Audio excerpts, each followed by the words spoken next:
The Angel series, just watch like the last 20 minutes of The Godfather Part 1. Same thing. Same thing. Everybody dies.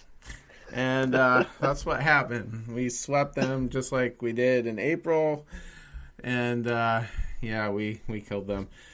Yeah, so we were just kind of picking our way through the Red Sox lineup. We kind of talked about how Dave loves JBJ. I would trade him and my mother for a bag of baseballs almost. Those are my thoughts. I'm just kidding. I wouldn't trade my mother. Maybe my dad, but let's see. Catching, we're pretty much in agreement. I think we've even got Austin kind of on our side about the Leone thing. And Leone is basically a 300 hitter over his last 65 at bats or so. He's turning it around. Yeah, so that's nice to see. Kind of 2016-esque. So we got that going on. Let's see. JD Martinez is a freak. Unbelievable. Yeah, let's talk about him real quick. So he set a, let's see, is it a franchise record through the month of June, most home runs? Yes. Yes. Mm-hmm. So that's pretty, that's exactly what you want. Right. So I think, I don't know if I've asked this before, Chris, but would you take JD Martinez contract or Giancarlo Stanton? I think we talked about this. Yeah, we talked about this. Yeah. We talked about this. I would much rather take JD's. And I remember you saying that, but I have another question on top of that. Okay. In 2020, he has a player option. Okay. Would you give him $30 million, not for 13 years like Stanton, obviously, but say for like $30 million for the next like 4 or 5 years in 2020? The only problem, and goes for anybody, I mean, he's over the age now where it's going to start becoming a factor, and you just wonder, I get that power plays up, but JD Martinez, if he stays with the Red Sox, will eventually be a DH, potentially even a first baseman. I mean, he's all bat, but defensively, the Red Sox want to hide him with whichever way possible. But Yeah. I think what JD's doing right now is by far, he's living up to the contract. I mean, I saw a stat. Since 2015, he's hit 52 opposite field home runs. That is by far the most out of anybody. The next closest is Chris Davis from Oakland, and he has 34. So that tells you how much power that JD has to all fields. But I think what even helps the Red Sox more is that he's such an ideal, worker when it comes to his hitting that now you have guys like Jackie Bradley, although it's not helping him that much. Andrew Benintendi. You have Rafael Devers. You have all these guys who, after each batting practice, they watch a video.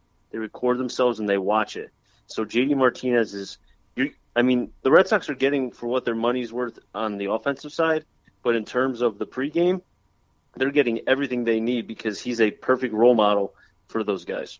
That's an excellent point, actually, because he's a huge video guy, huge stats guy, really, does a lot of work, behind the scenes and, kind of researches things. And there's all this talk about how he's taken on a leadership role in the clubhouse. And maybe that is rubbing off on guys like Devers and Bradley and some of the young hitters as well. And Dave, just to chime in on your question, I guess, so in 2020, if you give him a 5-year deal, that's his 33 to age 38 season, Yep. roughly. Yeah, I would probably do that. So that's 150 then at $30 million a year. Yeah, so my whole point of it was that it would get him higher because obviously if he opts out in 2 years, I would give him 3 years at $30 million a year. That doesn't change anything. He goes up $10 million in your cap, but you keep him the same amount of years. But I would just assume he would want more years at that point, especially being a Boris client. So I was just wondering. I mean, I would probably do it too. 38's cutting it close, but like Chris said, you can kind of hide him. And they already started to do that. They cut Hanley, and he's been the DH every day since then pretty much. So unless there's an injury or someone needs a day off here and there. So he's not a complete liability out there, but he's not who I want out there in the 8th and 9th inning of a game. So yeah, that they're even showing it right now, that Benintendi catch. So like, no way does Martinez get to that. No, he doesn't. He turns around and plays that off a short hop off the wall. Right. Yeah, and that could have affected the game because there was multiple base runners, I believe. So There were. It's almost like you want to keep your stud, young center fielders that can play defense and save you runs. Yeah. Also, what could help the Red Sox is if Machado and Harper both get less than $300 million. If they're like mid to upper twos, then I think that kind of helps JD's market in that place kind of play in our hands. But they're in their 20s, obviously. So I mean, he wouldn't get an 8-year deal. Like, no way would he do that. I mean, he could be the World Series MVP for the next 2 years, and I still don't think he would get an 8-year deal at 33 years old. So not must, that's for sure. Yeah, so I think that kind of plays to our favor. And at that point, I would overpay a little bit. And I think $30 million a year for 5 years would be overpaying, but I would do it in his case. I mean, how many times have we signed a free agent and they've come in and sucked? I mean, I feel like it's 80% of the time. Every single big-name free agent has sucked at least their first year here, except for JD and Manny Ramirez. Yeah, well, Adrian Gonzalez hit over 300, but the power wasn't there, so that's kind of a push, I would say. But yeah, Crawford sucked, Hanley sucked, Pablo sucked, Lackey sucked, Dice K, I guess, was okay. Porcello sucked big time. Well, Lackey was good in big games, though. He did come clutch in the big games. Oh, no. In the postseason, he was there. Not the first year, though, is what we're saying. Oh, no. Yeah. No, not the first year. Yeah, there's a couple guys that turned it around over the years, like Lackey and Porcello, two of them that obviously turned it around. But for the most part, everybody either sucked or the first year sucked. Yeah, and Lackey, I mean, 2013 justified that contract alone, I would say, because, I mean, it was like an $80-something million deal, so... You want to talk about one of the first trades in Red Sox history? The year we traded John Lackey for Alan Craig and Joe Kelly, he was going to be making $500,000 that year. Right. Oh, I got a good one. How about Eric Gagne? Oh, my God. Do you remember that? You gave up a kid, Angel Beltre. He was a third baseman who flamed out. You gave up Murphy, the outfielder, and you gave up somebody else. Oh, what's his face? Gabbard. Yeah. The lefty. Do you remember how good he was, though, in L.A.? Who, Gagne? Yeah. Oh, he was great up until the Red Sox got him, and then he decided, oh, crap, I can't pitch in a big market. Yeah, he was like, oh, wait, people actually watch the games here? Yeah. Here's my least favorite trade of all time. This is going to be a major shocker. Mike Aviles for John Farrell. My least favorite ever. Yeah.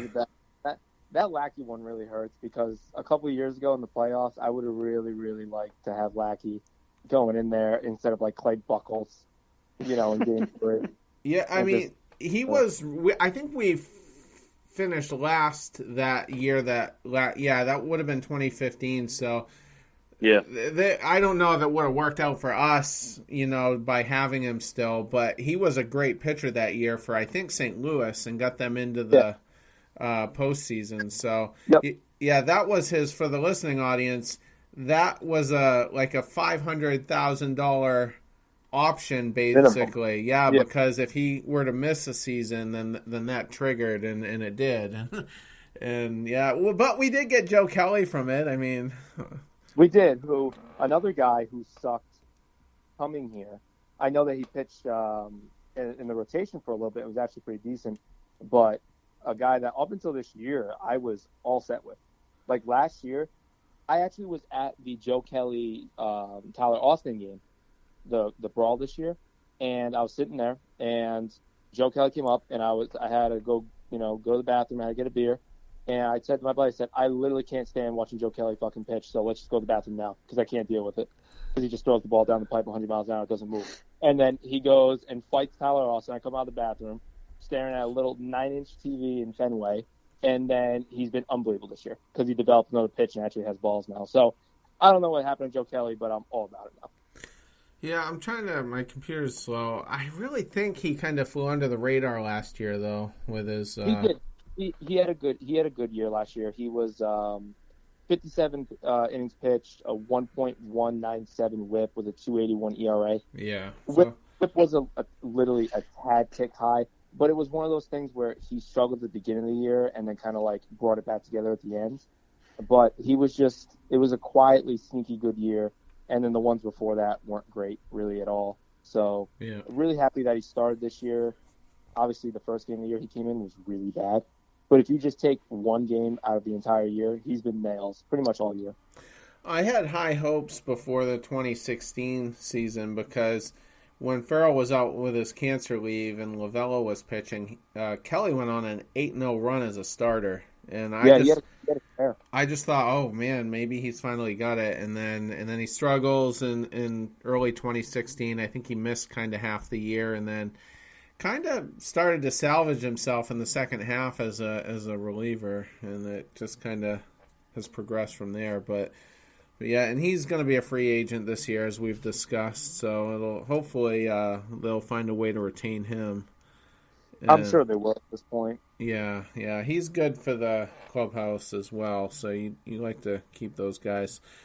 Another guy who hasn't gotten a ton of glory, but I heard a really impressive stat last night. Matt Barnes leads Major League Baseball with inherited runners. So coming in with runners already on base, there's been 13 of them now, and not one of them has scored when he's come in. He's been really good. Yeah, like you said, he's flown under the radar. I mean, he's had 34 innings pitched, and he's 48 Ks this year. Matt Barnes? Yeah. Oh wow, yeah. Yeah, really. I mean, he's been good, and yeah. he's good in any situation. Like you can bring him in, and Joe Kelly was doing that too for a while, which was something that was really nice to see.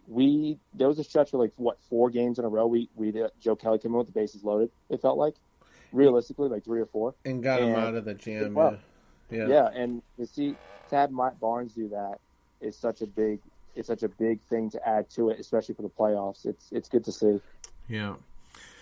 Another thing that's kind of gone under the radar a little bit. I was actually slow on this acquisition. The Red Sox have signed Brandon Phillips to a minor league deal. So, I mean, it's just kind of inevitable. Maybe, a matter of days or a week or two before he could potentially be our everyday second baseman. So, interesting move there. Chris actually sent me a text, and we agreed with it. But he opened with saying that it was pretty much like trading for a low-risk player at the deadline, only we got him for free. And I couldn't agree more with that, Chris. I think it's a good signing. I think it's definitely something. I mean, he still has plenty in the tank. Last year he hit over 270. It's not like he's Neil Walker below bat speed. Jose Reyes can't field anymore or doesn't have range. Phillips is still a guy who can play. Yeah, he's a gamer. Oh no, he is, and I think he's got some swag. He's playing the postseason, and I think being with the Red Sox, being able to go to second, playing third on days to give Devers some time off, I think will allow him to be able to be that kind of super utility guy. And to be honest with you, you need a second baseman because Nunez cannot play there every day. And Phillips at least can give you a serviceable, couple innings if you want to put a defensive replacement later in the game. But if at worst, if you're not going to go out and get a guy like Brian Dozier, or I saw that a couple of days ago, there was rumors about DJ LeMahieu from the Rockies because I think they're going to end up selling off, some of their pieces, Gonzalez, Parra, Matthew, maybe a couple other guys from the pen.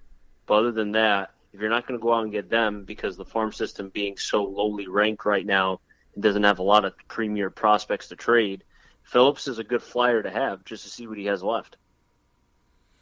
Yeah, I have his numbers right here, and you're right. He actually turns 37 today, interestingly, but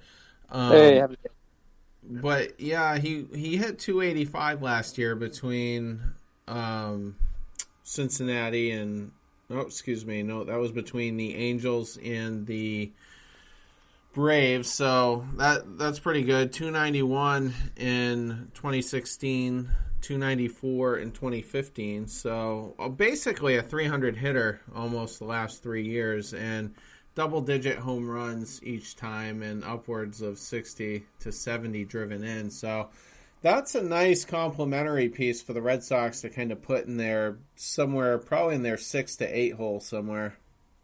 Yeah, and to get them, like Chris said, and like we've been talking about a defensive replacement, and just every